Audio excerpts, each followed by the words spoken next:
कहानी बहुत समय पहले की है, जब राजस्थान के रेगिस्तानी इलाकों में एक छोटा सा गांव बसा था, जिसका नाम था सूरजपुर। इस गांव के पास एक घना जंगल था, जिसे कमल वन कहा जाता था, क्योंकि वहां की एक झील में सालों भर कमल के फूल खिलते थे। इस जंगल में एक प्राचीन ग्रंथ के बारे में किंवदंती थी, जिसे कमल वन का ग्रंथ कहा जाता था। ऐसा माना जाता था कि इस ग्रंथ को एक रहस्यमयी आत्मा ने लिखा था, और जो भी इसे लालचवश पढ़ने की कोशिश करता, वह या तो मृत्यु को प्राप्त होता या पागल हो जाता। इस कारण गांव के लोग इस ग्रंथ से डरते थे और इसे छूने की हिम्मत कोई नहीं करता था। सूरजपुर में एक युवा लड़की रहती थी, जिसका नाम था सावित्री। सावित्री की माँ एक जानी मानी वैद्य थीं, जो जड़ी बूटियों और प्राकृतिक उपचारों से गांव वालों की मदद करती थीं। सावित्री बचपन से ही अपनी माँ के साथ जंगल में जड़ी बूटियां इकट्ठा करने जाती थीं। उसमें एक खास गुण था, वह पेड़ पौधों, पक्षियों और जंगली जानवरों की आवाज़ों को समझ सकती थी। ऐसा लगता था मानो प्रकृति उससे बातें करती हो। सावित्री अपनी माँ से आयुर्वेद का ज्ञान लेती थी, लेकिन उसका असली जादू था प्रकृति के साथ उसका गहरा रिश्ता। सावित्री के सपनों में कभी कभी अजीब छायाएं आती थीं, जो उसे जंगल के गहरे हिस्सों में छिपे खजानों और प्राचीन रहस्यों के बारे में बताती थीं। लेकिन सावित्री के मन में लालच नहीं था। वह इन रहस्यों को अपने तक ही रखती और अपनी माँ के सिखाए संस्कारों के कारण कभी इनका गलत इस्तेमाल नहीं करती थी। वह अपनी बातें एक पुराने बांस की छाल पर लिखती थी, जो उसने जंगल से इकट्ठा की थी। जब सावित्री 20 वर्ष की हुई, तो उसके सपनों में आने वाली छायाएं हकीकत में बदलने लगीं।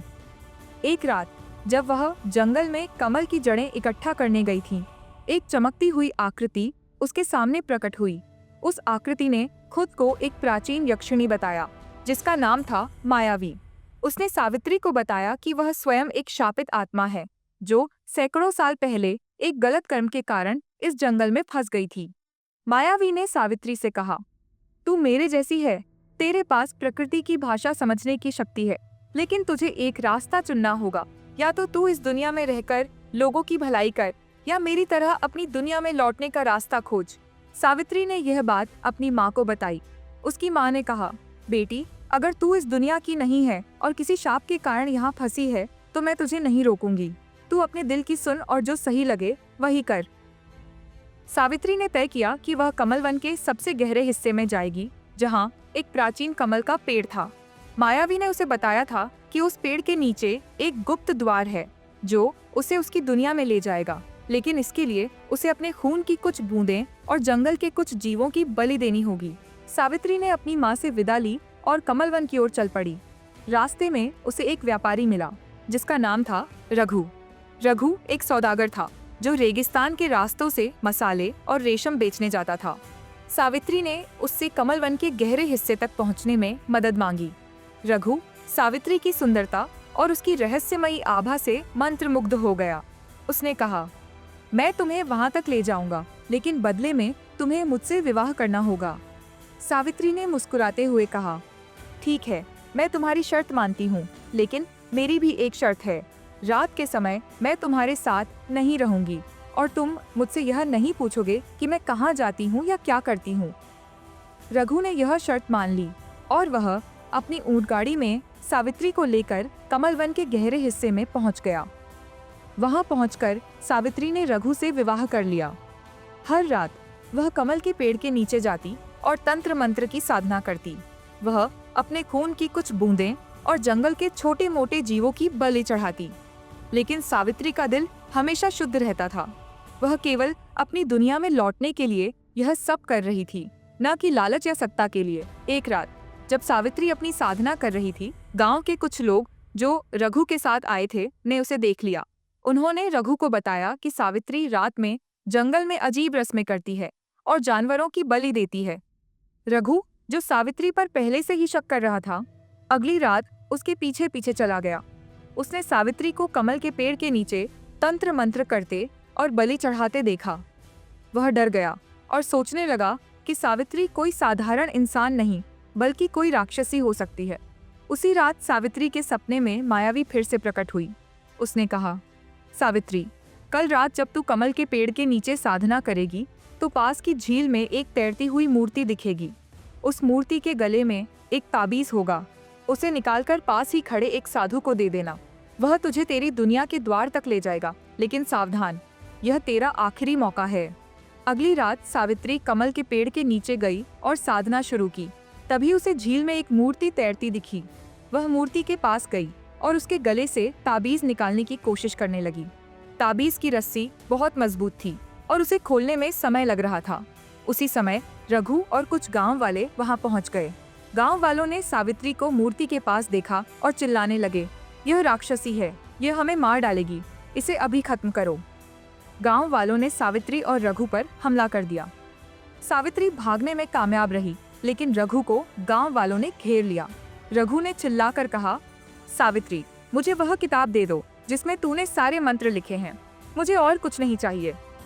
सावित्री ने सोचा, अगर यह किताब रघु जैसे लालची इंसान के हाथ लगी तो यह दुनिया के लिए विनाशकारी होगा।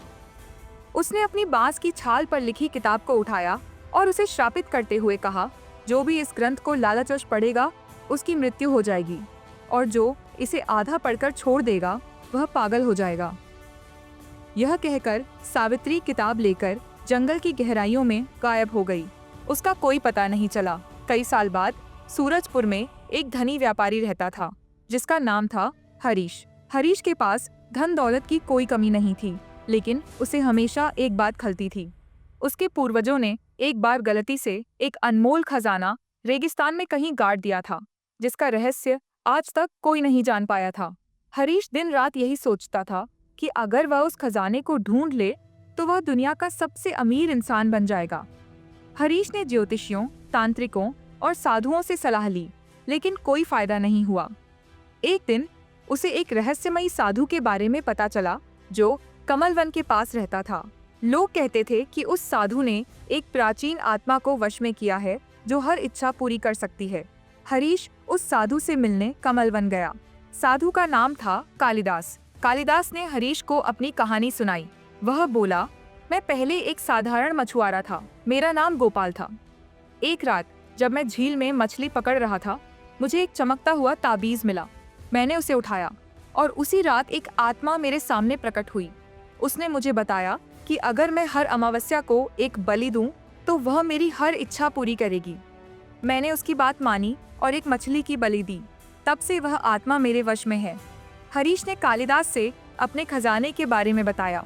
कालिदास की आंखें चमक उठीं, लेकिन उसने अपने लालच को छिपाया। उसने कहा, मैं तुम्हारी मदद कर सकता हूँ, लेकिन इसके लिए हमें कमलवन का ग्रंथ ढूंढना होगा। सुना है कि उसमें खजानों का रहस्य छिपा है। कालिदास और हरीश ने मिलकर कमलवन में ग्रंथ की खोज शुरू की। एक रात जब वे जंगल में भटक रहे थे, उन्हें एक प्राचीन कमल का पेड़ दिखा। पेड़ के नीचे एक गुफा थी जिसमें एक बूढ़ा साधु ध्यान मग्न बैठा था। उस साधु का नाम था विश्वनाथ। उसने दोनों को देखा और कहा, तुम यहाँ कमलवन का ग्रंथ ढूंढने आए हो, है ना? मैं तुम्हें इसकी सच्चाई बताता हूँ। विश्वनाथ ने बताया, यह ग्रंथ सावित्री नाम की एक लड़की ने लिखा था जो प्रकृति की भाषा समझती थी। उसने इसे अपनी दुनिया में लौटने से पहले लिखा था, लेकिन इस ग्रंथ में लिखा हर मंत्र शापित है। यह केवल उसी के लिए सुरक्षित है जिसके मन में लालच न हो। तुम दोनों के मन में खजाने की लालसा है, इसलिए यह तुम्हारे लिए विनाशकारी होगा। हरीश ने कहा, हमें केवल अपने खजाने का पता चाहिए, हमें जानवरों की भाषा नहीं सीखनी। विश्वनाथ ने मुस्कुराते हुए कहा, तुम्हारा खजाना सूरजपुर के पास एक प्राचीन कुएं में छिपा है, लेकिन याद रखो, जो लालच में पड़ता है वह सब कुछ खो देता है।